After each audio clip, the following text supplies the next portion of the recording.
Meanwhile, I can continue with the calculation that I started in the previous uh, session. So we had this on the left hand side. X is the element of R2, and therefore we can take the form of X as A1 comma A2 and form of Y as B1 comma B2, and this is CA1 comma CA2 plus B1 comma B2. Now you just consider the vector addition of the R2 space. So it is CA1 plus B1 comma CA2 plus B2. Okay, inside the bracket, first bracket. Then you can remove the second bracket because otherwise it will be clumsy. So you can just write it in this manner. Okay. Now, once you do this, you just take the help of the transformation under consideration. Transformation is what? T of A1 comma A2 is A1 minus A2. This is the transformation. So this is my first coordinate and this is my second coordinate. First coordinate remains same. Second coordinate is preceded by a minus sign. So we can write it as CA1 plus B1, and this we can write it as C minus of CA2 plus B2.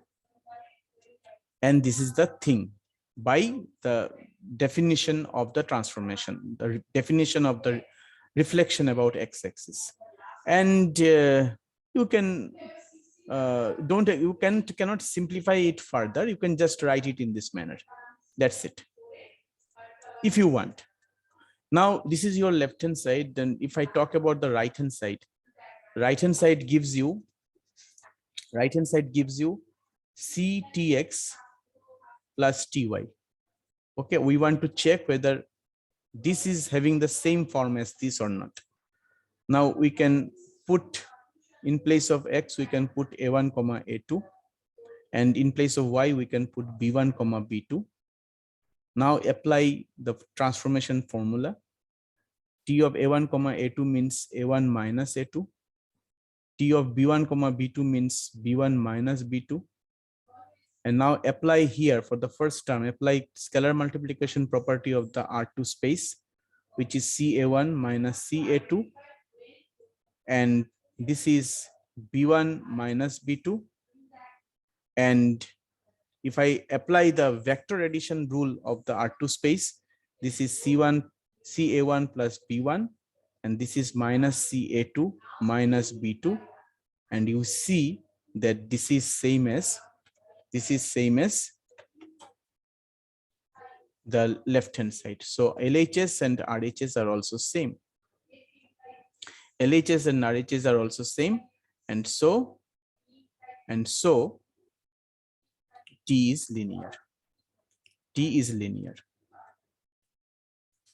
Now, one thing that I must tell you, that one student who in the previous session asked me about the zero vector.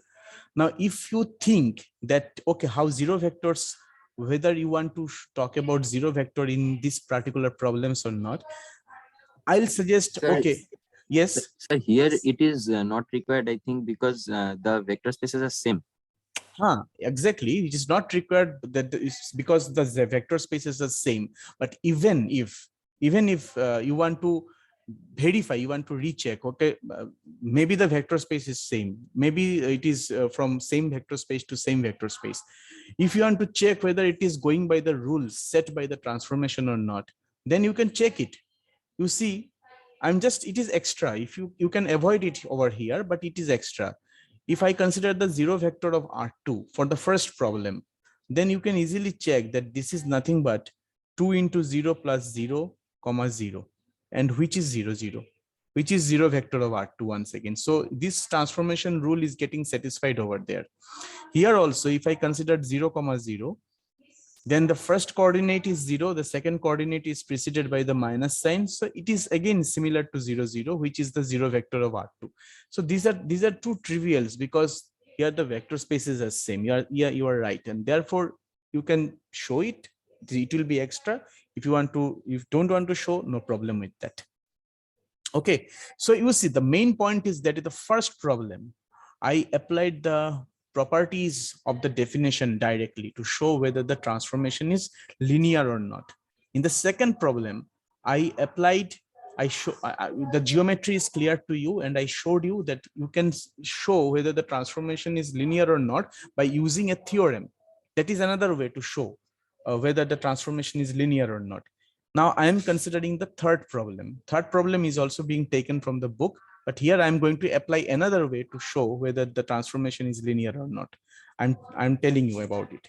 Now I am choosing example number 4 of the page number 66. As you can see, define T colon R2 to R2.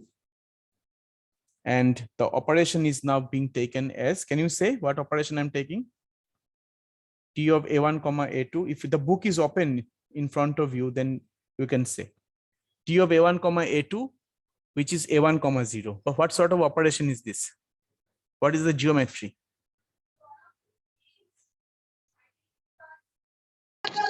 Sir, So traveling in x-axis. No, it has a special name. It has a special name. What did you say? Projection in Projection. Traveling in x-axis. Projection. Traveling. What? Traveling. Projection about x-axis. Projection on the x-axis, not about x-axis. Projection on the x-axis. So that is A1 comma 0. It's projection. So this transformation is a projection transformation, projection on the x-axis. Similarly, you can also check the projection on the y-axis too. So T of A1 comma A2, you can check whether this is linear or not. Okay, it is projection on x-axis. This is projection on y-axis. I am going to apply. Now, question is it linear? I have shown you so far 2 different processes by which you can check the linearity. Here I'm going to talk about another process by which you can check the linearity. It is another theorem. The theorem is saying it is more generalized. So the theorem is saying that 2 vector spaces are there defined over a same field, and you have defined a transformation T.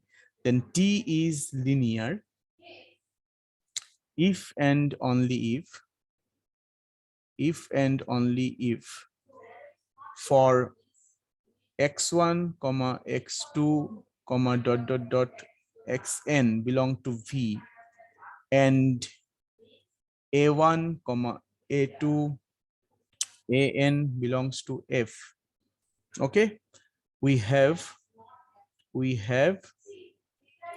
T of summation ai xi I comma 1 to n. This is equal to summation I goes from 1 to n ai T of xi. Or if I want to write it more explicitly, this is T of a1 x1 plus a2 x2 plus dot dot dot plus an xn. This would be equal to a1 T of x1, a2 T of x2 dot dot dot an T of xn. Okay, this is another rule by which you can show whether the transformation is linear or not. So I'm going to apply this rule to example number 3. Okay, I'm showing you actually various different ways by which you can show the whether the transformation is linear. Okay, so my left hand side is this now. So I'm choosing 2 elements, x1, x2 from R2, and I'm choosing 2 scalars, a1, a2 from R. Now my left hand side is T of a1 x1 plus a2 x2. Now I'm substituting the form of x1. X1 is a, okay, let's take the scalars. Let us name the scalars in a different way. Otherwise, there will be some kind of mismatch. We can consider the scalar to be p comma q. So we want to check whether it is satisfying or not. T of px1 plus qx2, whether it is similar to T of Px1 plus Qx2, whether this is similar to P into T of x1 plus Q into T of x2. That I want to check. In this particular definition, there were n points. In my case, there are 2 points.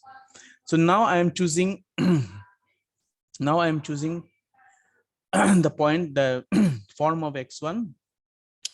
So we have the scalar P, and the form of x1 is a1 comma a2, and my scalar is Q. The form of x2 is b1 comma b2. Okay, and now we are going to multiply this with the help of the scalar multiplication rule of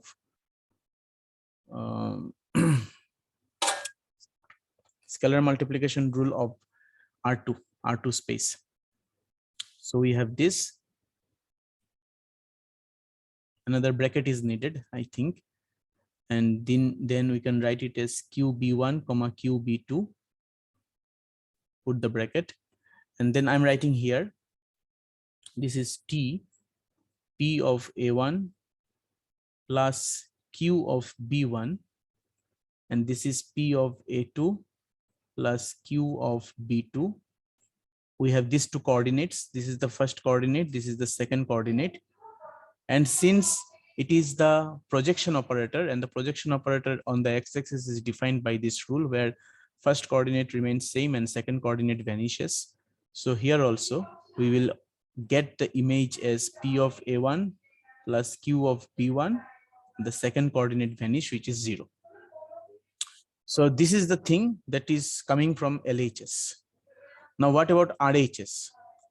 Now I'm erasing the question, this portion. I think it has already been written by you. Okay, so let me continue over here. So the RHS is, we want to check whether P of Tx1, this is, and plus Q of Tx2, whether, what is the form of this, we want to check. Now Tx1, in place of x1 we can put a1 comma a2, and T of x2, in place of x2 we can put b1 comma b2. And by the rule of the projection operator, the first thing that means from here we are getting a1 comma 0, and from the second one we are getting b1 comma 0. And if I multiply with the rule of the scalar multiplication, we get pa1 comma 0, and we get qb1 comma 0 from the second one. Now applying the vector addition property, we get pa1 plus qb1, and the second coordinate is 0 plus 0, which is 0. And now you just look at this and that. We find that LHS and RHS, they are same, which implies T is linear. So for the third problem I have shown you, this is another way. This theorem is another way by which you can also apply to show whether the transformation is linear or not. Now I will ask all of you, if you have the book in front of you, you go to page number. This is a homework for you. I'm not going to write it over here. The homework is go to page number 66 and show that rotation operator is linear. Rotation operator is linear. The rotation operator is defined, has already been defined here. It is defined in the following manner, and how they have come to this definition, that has been very well explained in the book. T theta a1 comma a2. The rotation operator is being denoted by T theta, and it is from the R2 space to R2 space. Everything is written in the book, and they have actually constructed the rotation operator. They have shown the construction in the book itself. So I'm not going into the details. I'm only showing you the transformation formula that they have obtained. You just see the conversion and try to understand what is written over there. The ultimate result is this. they have got this transformation. This is called the rotation operator. And you try Example to 2, right? example 2, yes. See, they have started with, have you seen the example 2? Diagram is mentioned, you see, and they have explicitly Yes, mentioned, sir. they have see in the example that they have explicitly mentioned how they have obtained the rotation operator. They have defined R, and by using some formula for of trigonometry, they have ultimately arrived to this particular transformation formula. This particular paragraph is actually very easy to understand. You can do it by yourself, no problem. I am writing the formula only, this transformation formula, and this transformation formula is your job here is to show whether it is linear or not. That is important. So you have two jobs over here. First of all, try to understand the transformation, how they have arrived at it. Understand the transformation, read it from book, and then you show by any of the rule, by definition, or by the first theorem, or by the second theorem, anything that you are, I mean, comfortable with, show that this is a linear transformation.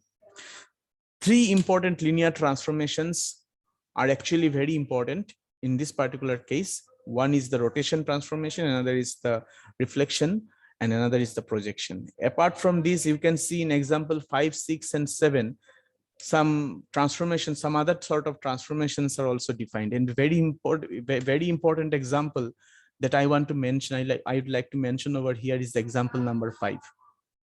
Example number 5. Okay, so far when we talked about the, I mean, the transpose of the matrix. The matrix is given to you. Without any loss of generality, let us consider the matrix 2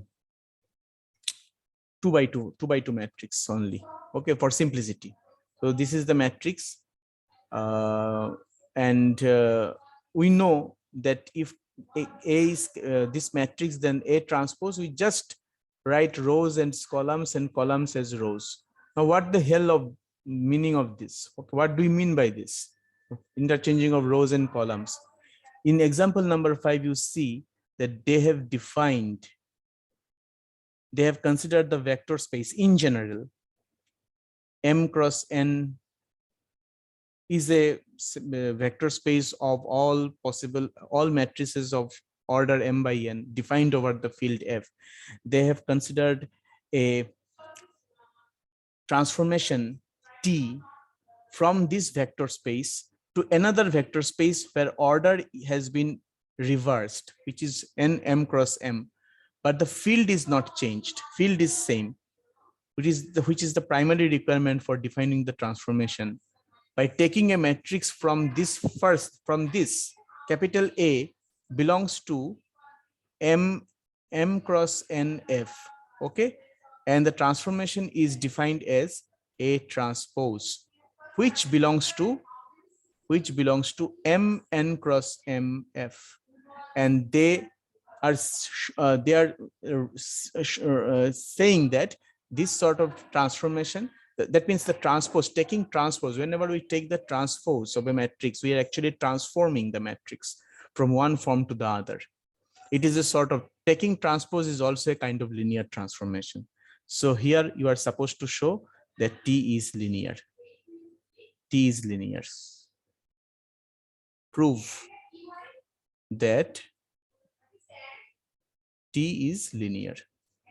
Now, I hope you will be able to do it very easily. Not only this, our usual formula that we have come across in differential calculus and in integral calculus, those have already also been mentioned in example 6 and example 7. This formula, the differential formula, you know, the derivative ddx of ddx operator, when we use it, ddx of a into fx plus g into b into gx. So we get a into ddx of fx plus b into ddx of gx. This is also a kind of linear transformation. Integration is this sort of integration, definite integration from a to b ft dt is also a kind of linear transformation. So what is the main important point? the main important point is, so far in this particular page in 66 and 67, if it would be nice if I shared the page with you, so it would be I'll be able to show it what I mean to say. Actually, let me stop the share of the whiteboard and let's go to the, let me share the book with you, the page of the book. Just a minute.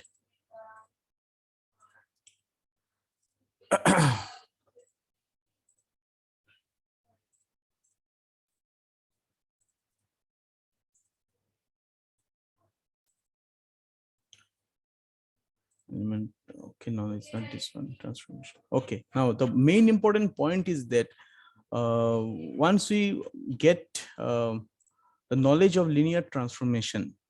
Acha, let me ask you. You have I have defined the linear transformation over here, and various examples that you can see from starting from example 1 to example 7 that has been shown in the part in these pages of the book. We have proved a few. We have actually verified that indeed 3 of these 7 examples are indeed linear transformation. Others are left to be verified by yourself. Now, I want to know from this particular discussion that what do you feel? I mean, what is your opinion? What have you understood? What is the main basic objective of this particular chapter?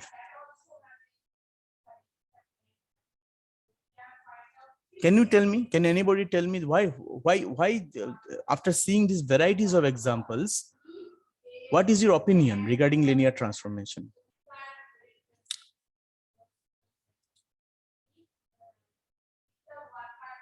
Anybody?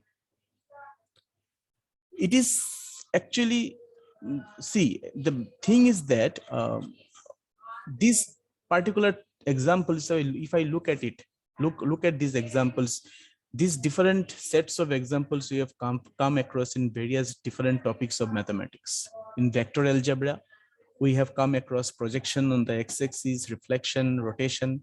In calculus, we have come across this sort of derivative, some properties of derivatives which are given by this. And in integration, in definite integration, we have come across this sort of definite integral. In matrix, we have come across transpose. So these different branches of mathematics are, and these different versions are actually coming under the same umbrella, which is linear transformation. So linear transformation is the mother rule. And all those things that we studied earlier in different topics of mathematics that are actually some other versions, one or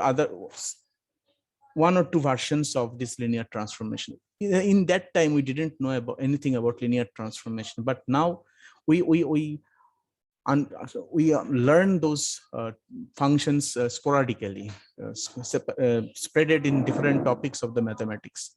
But when we are talking about linear transformation, all these different formulae and everything are actually coming under the same umbrella. That is very important, and that's why these examples are actually very important.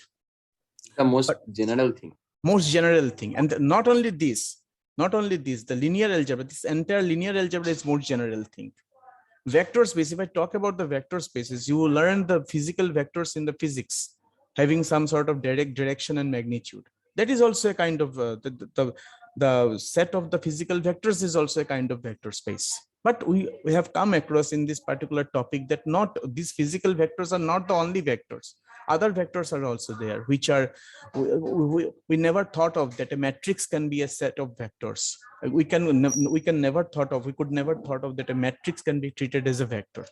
We could never thought of that a polynomial can be treated as a vector. We could never thought of it, the sequence can be projected as a vector. We could never thought of that two-dimensional coordinate plane the points can be treated as a vector. No, we were aware of that because in vector algebra, but other things, matrices, sequences, continuous functions, then polynomials, we never thought of that these are the vectors.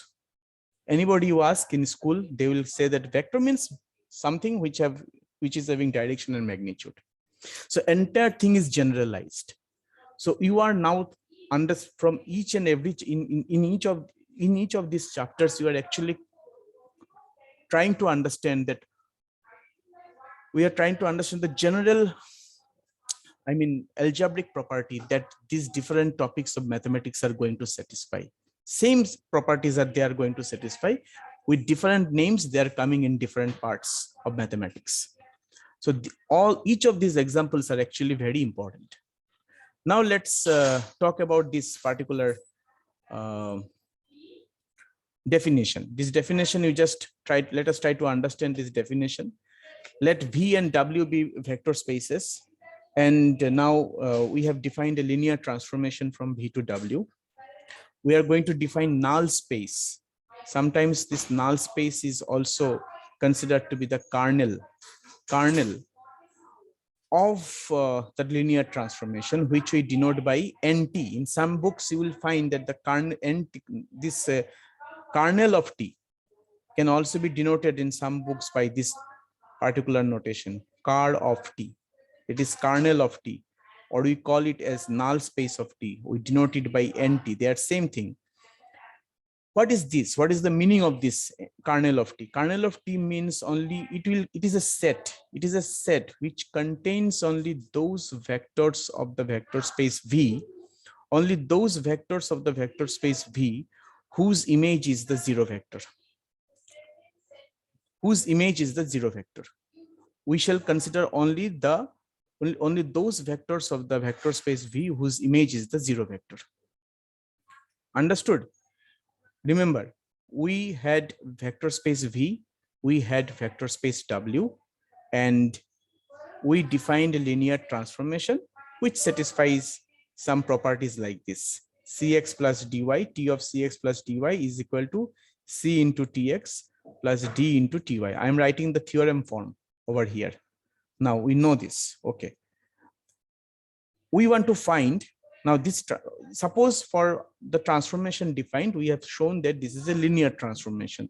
Now we want to find out an entity which is called the kernel of T, kernel of the transformation, which we denote by car of T. Also, sometimes it is denoted by NT, which is also called null space of T. Null space of T. Now, what is this? The meaning of this, according to this definition, it is a kind of set. It contains some sort of elements, some sort of special elements. What sort of element it contains? It contains only those elements of the vector space V.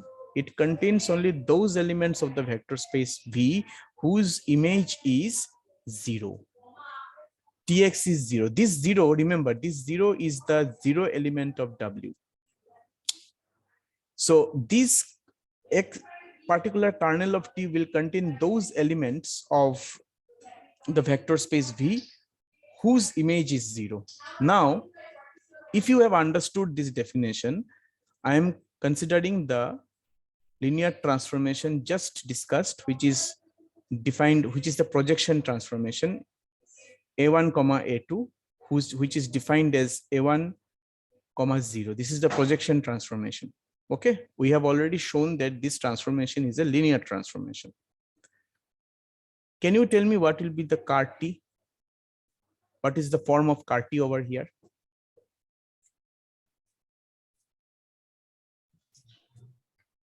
Sir, Bolo.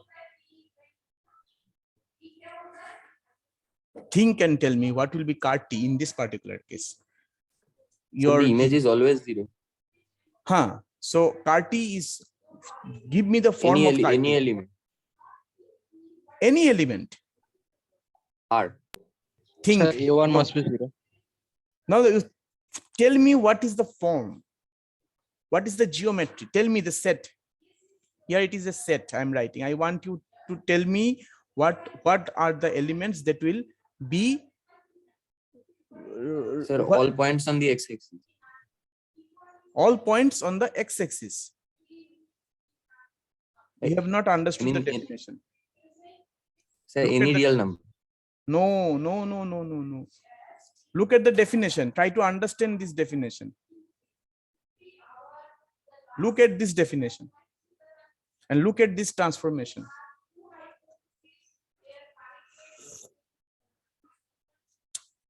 Try again, try.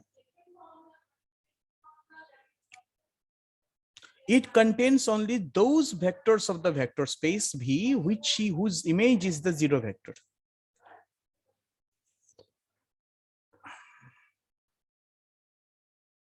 Someone. So T of A1 comma A2 equal to 0. Okay, now. 0, 0. Okay, you are calculating T1, T of A1 comma A2 should be equal to 0, 0. Now proceed. Proceed. Implies. Yes, sir. A1 equal to 0 and On the, A2 on the can be left hand side, A1, don't be hurry. On the left hand side, we have A1, A1 0. 0. On the right hand equal to side, we 0, have 0, 0. Now equate the two coordinates. What we get? A1 equal to 0. 0 and 0 equal to 0. Mhm. So what will be in the Cartesian? What will be in the Cartesian? What will I write over here? Tell me, you have already calculated by yourself. Say A1 equal to 0. Think. 0, 0. Some yes. 0, 0. Why are you saying A1, 0? Cartesian, I know whoever is saying A1, only 0, that means you are treating X. You are saying that X is the element of the vector space. X is an element which will be in NT, on a Cartesian. I'll call it Cartesian, kernel of T. Now, what is Sir, your but- bolo? Sir, but even if the y coordinate is not 0, still will get, still the answer will be, the y coordinate will always be 0, right? Yeah. If for the T operator. So Yes. why should it be 0, 0? It should be 0, anything. 0, okay, tell me. Yeah, you are right. Yes. Tell me. 0, sir, it should be all Now the you are points on the coming. y-axis. Yes. Okay. Tell me, what is your logic? Your logic is that, tell me once again, your logic is that 0, y-axis is always, y coordinate is always 0. Yes, sir. And now you are saying that y coordinate here, you are understanding, you are saying that y coordinate is always 0 because it is 0 equal to 0. And you are considering A1 equal to 0. A1 is actually the x coordinate. A1 is actually the x coordinate. Now you are saying that it would be any point. This would be any point on the y-axis. Yes. So your form of the Cartesian, the elements present in the Cartesian will be actually of this form. 0, A2, where A2 belonging to R. This would be, because you see, if you put 0 any point on the y-axis, whatever you substitute for A2, this coordinate is, by transformation formula, this coordinate is always bound to be 0 always. Whatever you substitute, you can consider any arbitrary point. You can also consider 0, 0. A2 is any real number. So 0, 0 is obviously present over there in Cartesian. But since 0 equal to 0, that means it means that you can choose any arbitrary number for A2. Okay, so whatever you substitute for A2, this is bound to be 0 always by the transformation rule. But the calculation that we have done over here, it is also showing that A1 must be specifically equal to 0. 0 equal to 0 and A1 equal to 0. Here you are not getting A2 equal to 0. You are getting 0 equal to 0. Here you are getting A1 equal to 0. Means A1 should be specifically equal to 0. So 0, A2, if you substitute 0, A2 over here, you are always going to get 0, 0. 0, 0 is the origin. That means if I draw the diagram, 0, 0 is the origin of this R2 space. And if I take any points here, or here, any point if I consider on this y-axis, it is the transformation is always going to project it onto the point 0, 0. And therefore, all these points that I have marked over here, will be inside this kernel of T. Will be inside this kernel of T. Okay. And therefore, geometrically, for this projection operator, the kernel of T will contain all the points on the y-axis. Similarly, from a similar way, we can intuitively say, but we have not checked yet, if I consider the projection about the projection on the y-axis, if I consider the formula of projection on the y-axis, then probably the kernel of T will be all the points on the x-axis. Understood? Yes, sir. Okay, and you see below the another definition is given, which goes like this. This definition is the definition of range of T. Range of T is the subset of W, because you know it is just range of T means the range of the function. You know that we have two sets, capital A and capital B. A and B are there. We are defining a function from A to B. And this becomes your RF. You all know this. RF is the subset of the codomain. So here in this similar manner, RT, the range space of T or range of T, is the subset of the codomain, which is W. And it contains all the points Tx, all the points of the form Tx, where X belongs to B. Okay, so if this is the definition of range of T, now with respect to the same example, that is the projection operator example, what will be the RT? Now you tell me. Projection on the x-axis, what will be the RT?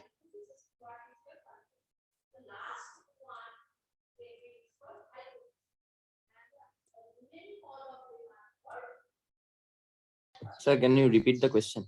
Question means, if you have understood this definition of RT, RT contains all the elements of the form Tx. What will be the RT in this particular case, where T is the projection operator? You have found the kernel of T for the projection operator. What will be the range of T for the projection operator? R. What? So all the points in the x-axis. All the points on the x-axis. All the points on the x-axis. So kernel of T becoming the kernel of T in case of projection on the x-axis, the kernel of T contains all the points on the y-axis and RT contains all the points on the x-axis.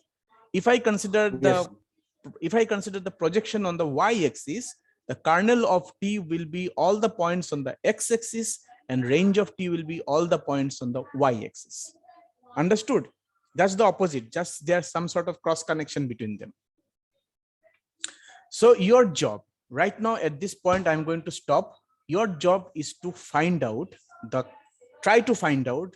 You have already got examples 1 to 7. 7 examples have already been discussed over here in this book. And if you flip the page, you will find example 8 and example 9 also in page number 68. So try to go through the examples once again and try to find out kernel of T and range of T for each of these cases. That is your homework. Homework means you just try, practice work. So with this, I'm going to stop over here at this point. We'll meet in the next class. Till then, goodbye. So I'm actually ending my today's session. Okay. So do we need to rejoin? Thank you, sir. No, not today. So, okay, sir, attendance. Your attendance you have written in the chat box. I have saved it. Okay, sir. Okay.